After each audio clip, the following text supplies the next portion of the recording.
Hello friends, कैसे हैं आप सब। So welcome back and forever के लास्ट पार्ट में आप सभी ने सुना कि वो शीतल जो है वो धीरे से श्री के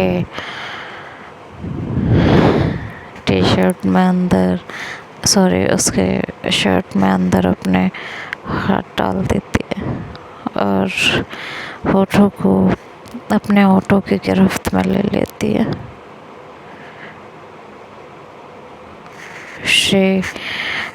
शीतल की इस हरकत पर बस तड़प के रह जाती है और खुद को छुड़ाने की कोशिश करती है पर खुद को छुड़ा नहीं पाती। तो जब उसके पास और कोई चारा नहीं दिखता तो वो शीतल को पेट में गुदगुदी करने लगती है और कहती है धीरे से कि छोड़ दो यार। मतलब उसके ऐसे इशारा करती है, मुंह से नहीं कहती। तो शीतल हल्के से अपने होठों को पीछे करके और धीमे से कहती है कि मुझे गुदगुदी नहीं लगती। श्री कहती है छोड़ दो ना। शीतल कहती है चुप करो, कोई सुन लेगा और क्या दिक्कत है, चुप नहीं रह सकती हो, किसी तो कर रही हो ना। श्री ने कहा किस करते हुए किसी ने देख लिया तो, किसी ने लाइट जला दी तो। शीतल ने कहा लाइट जला दी तो फौरन पीछे हट जाऊंगी, अब तो करने दो। श्री ने कहा नहीं, बिल्कुल नहीं। और श्री ने बहुत सख्ती से मना किया तो दोनों 1 मिनट चुप रहे। शीतल ने कहा अच्छा ठीक है, अब हक तो करने दो, कहाँ पीछे भागी जा रही हो। तो श्री ने कहा सिर्फ आगे करना है, उसके सिवा कुछ नहीं, ठीक है। और फिर श्री खुद ही उसके आलिंगन में आ गई थी, मतलब उसकी बाहों में आ गई थी। शीतल ने उसे कसकर अपने करीब किया। श्री की गर्म सांसें शीतल की गर्दन पर महसूस हो रही थी, जो उसकी धड़कनों को बढ़ा रही थी, उसकी भावनाओं को बेकाबू कर रही थी। शीतल का बस नहीं चल रहा था कि क्या करे, नहीं तो पता नहीं क्या कर जाती। बस अपने हाथों से श्री को सहलाती रही। कुछ देर तक तो शीतल ने खुद पर काबू किया और बैठी रही। फिर बोली एक तरफ तुम मुझे कुछ करने नहीं दे रही हो और दूसरी तरफ तुम्हारे हाथ और ये गर्म सांसें थम नहीं रहे। श्री ने कहा तो क्या सांसें लेना बंद कर दूं। शीतल ने कहा हाथ चलाना तो बंद कर सकती हो ना, सांसें लेना बंद नहीं कर सकती तो। श्री ने कहा तुम्हारे हाथ भी तो चल रहे हैं ना, उन्हें चलाना बंद करो, मेरे भी बंद हो जाएंगे। शीतल ने कहा मेरे हाथ तो ये जो तुम्हारी सांसें चल रही हैं ना, उसकी वजह से चल रहे हैं। अच्छा, तो इसका मतलब मुझे सांस लेना बंद करना पड़ेगा, हाँ। शीतल ने कहा क्या कुछ भी बोलती हो, तुमने सांस लेना बंद किया तो मेरी सांसें बंद हो जाएंगी। श्री ने कहा बहुत प्यार से कि तो क्या करूं, बताओ क्या कर सकती हो। शीतल ने कहा मुझे इन होठों को चूमने दो ना, हम दोनों की सांसें चलती रहेंगी। शीतल की बातें सुन श्री के होठों पर मुस्कान आ गई थी। बोली कि सांसें तो चलती रहेंगी, पर अगर हमारी ज़रा सी लापरवाही हुई और किसी ने देख लिया ना, तो हम दोनों का जीना मुश्किल हो जाएगा। ये कह के श्री ने अपना चेहरा उठाकर शीतल को देखकर देखा और कहा कि समझी। तो शीतल ने श्री के चेहरे को हाथ से सहलाते हुए बोला कि मुझ पर यकीन तो करो, मैं ऐसा कुछ नहीं होने दूंगी, पूरा ध्यान रखूंगी। श्री ने कोई जवाब नहीं दिया। तो शीतल कुछ देर उसके होठों की नरमी अपनी उंगलियों से महसूस करती रही और फिर धीरे धीरे अपना सर उसके सर की तरफ बढ़ाया और श्री के गाल से अपने गालों को सहलाने लगी। फिर गालों पर होठों को सहलाने लगी। फिर होठों पर सहलाने लगी। श्री जब इतने पर भी चुप रही तो उसने धीरे से उसके होठों को चूम लिया और धीरे धीरे इन्हें लगातार चूमने लगी। श्री ने अब तक भी कोई प्रतिरोध नहीं किया था।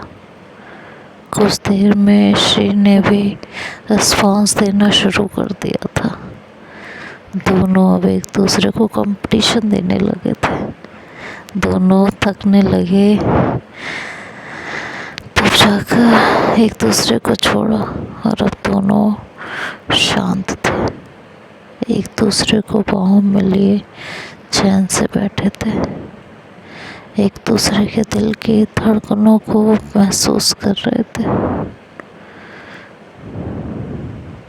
मिनटों से कि एक दिल की धड़कनों को महसूस कर रहा था और दूसरा उसकी छुअन को। 5-6 घंटे की ड्राइव के बाद बस मुंबई पहुंच चुकी थी। शीतल और श्री जब घर पहुंचे तो रात के 10 बजने को थे। इतनी रात बीत चुकी थी तो शीतल को श्री के घर पे ही रुकना था और श्री के पापा ने भी कह दिया था। तो कपड़े बदलते, सामान रखते उठाते, हाथ मुंह धोते, खाना खाते 11 बज गए थे। शीतल पहले ही रूम में जा चुकी थी और श्री किचन का काम समेट रही थी। सुबह ऑफिस जाना था तो सुबह की थोड़ी बहुत तैयारी भी कर रही थी। शीतल उसका रूम में इंतज़ार करती रही। श्री ने 5 मिनट को आने को कहा था पर अब 10 मिनट से ऊपर हो गए थे। तो शीतल श्री को बुलाने उठी और दरवाजे तक पहुंची और वहीं दूसरी तरफ से आती श्री से टकरा गई। शीतल को तो बस मौका चाहिए था। उसने झट से श्री को अपनी बाहों में लिया और बोली, कितनी देर लगती है तुम्हें? 5 मिनट का कहकर आधे घंटे से गायब हो। और खींचती हुई श्री को कमरे में ले आई। श्री ने कहा, तुम्हें सब्र नहीं है ना? कहीं आधा घंटा नहीं हुआ है। अरे यार, अब रोज़ तो सब्र करती हूँ ना, आज तुम मेरे साथ हो तो आज भी सब्र करूँ। श्री ने पलटकर दरवाज़ा बंद करते हुए कहा कि जैसे अकेले तुम ही सब्र करती हो। शीतल ने कोई जवाब नहीं दिया, बस मुस्कुराकर उसे देखती रही। श्री पलट कर देखती हो तो शीतल को मुस्कुराते हुए देखकर पूछती है कि मुस्कुरा क्यों रही हो? शीतल ने कहा, सचमुच में तुमसे भी सब्र नहीं होता तो मेरे सामने सब्र करना क्यों है और करती क्यों हो? और ये सब्र क्या करती रहती हो? छोड़ दो, जाने दो। श्री ने कहा, अगर मैं ये सब ना कहूँ ना तो तुम मुझे 1 मिनट भी ना छोड़ो। अच्छी तरह जानती हो तुम्हें, सारा दिन तुम्हारे दिमाग में यही सब तो चलता रहता है। और फिर अपना चश्मा उतार कर साइड पे रखा। और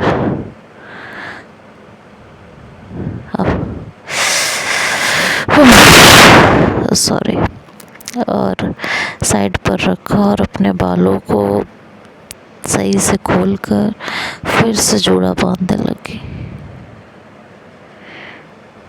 और शीतल बस मुस्कुरा कर उसकी अदाएं देखे जा रही थी।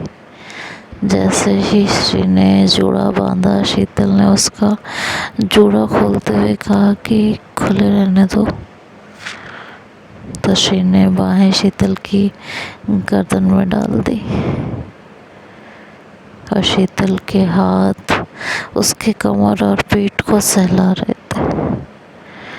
दोनों की आंखें एक दूसरे में मिलकर मानो नशे का जाम बनाकर एक दूसरे को पिला रही थी। दोनों की आंखें नशे से बोझिल हो रही थी।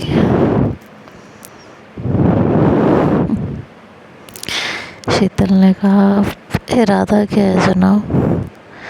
लगता है आज तो जान से जाएंगे हम।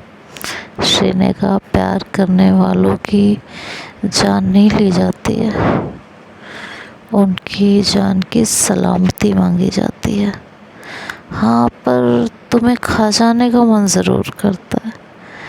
ये कहते कहते श्री शर्मा गई थी। उसे शर्माता देखकर शीतल को और मज़ा आने लगा था। उसने हाथ श्री के टी शर्ट के अंदर डालने चाहे तो श्री ने हाथ रोक कर कहा कि नहीं, तुम हाथ नहीं लगाना। शीतल ने कहा, हाथ नहीं लगाऊंगी तो प्यार कैसे करूंगी? हाँ? श्री ने कहा, बिना हाथ लगाए प्यार नहीं हो सकता क्या? ये कहते हुए श्री ने शीतल के एयरलॉब को अपने होठों में लिया और उसे हल्के से सक करने लगी। और फिर शीतल को कभी गालों पर कभी गर्दन पर छोटे छोटे चुंबन देने लगी। शीतल अब मदहोश सी होने लगी थी। आवाज़ रुमानी हो गई थी और बोली कि बिना हाथ लगाए कैसे प्यार होता है, तुम ही बता दो, कर लूँगी। श्री ने शीतल के हाथ अपने हाथों में लिए, उन्हें ले जाकर अपने पीछे से कमर पर रखा और उन्हें पकड़े बैठी रही। फिर अपने होठ उसके होठों पर रखकर बोली, ऐसे प्यार होता है। चूमते हुए श्री ने शीतल की शर्ट को धीरे धीरे रिमूव करना शुरू कर दिया था।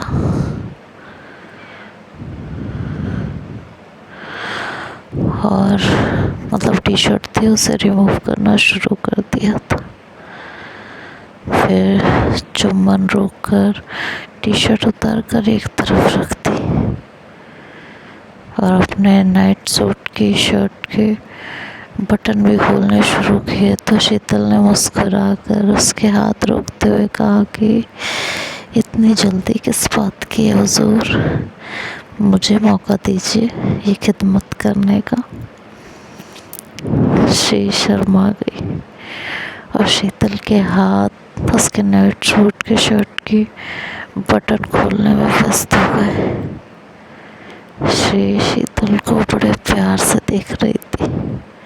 उसके हाथ उसके कंधों गर्दन से होते हुए बाजू, फिर वापस गर्दन और फिर नीचे वारों के पास से होते हुए उसकी कमर पर रेंग रहे थे।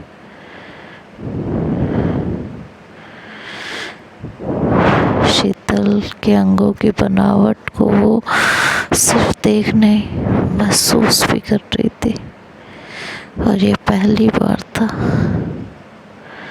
शीतल श्री को खुद को देखता हुआ देख रही थी। शुरू में तो उसके मुंह पर मुस्कान थी, पर अब हल्की सी शर्म उसे भी महसूस होने लगी थी। शीतल श्री की शर्ट उतारनी चाहिए तो श्री ने मना कर दिया और बोली कि पहले लाइट बंद करो। शीतल ने कहा क्यों? श्री ने कहा मुझे शर्म आती है। शीतल ने कहा अच्छा आने दो। श्री ने कहा नहीं, पहले लाइट बंद करनी है। उसके बाद ये कहकर श्री नीचे उतरने लगी तो शीतल ने उसे अपनी बाहों में जकड़ लिया और बोली नहीं, मुझे तुम्हें देखना है। पिछली बार कहा माना था ना तुम्हारा, और पहली बार शर्म आ रही थी, ठीक है, अब क्यों आ रही है? तुमने भी तो देखा मुझे भी हल्की शर्म आ रही थी, पर मैंने कुछ कहा? श्री ने कहा तुम्हें कब से शर्म आने लगी? शीतल ने कहा इतनी भी बेशर्म नहीं हो, चलो उतारो।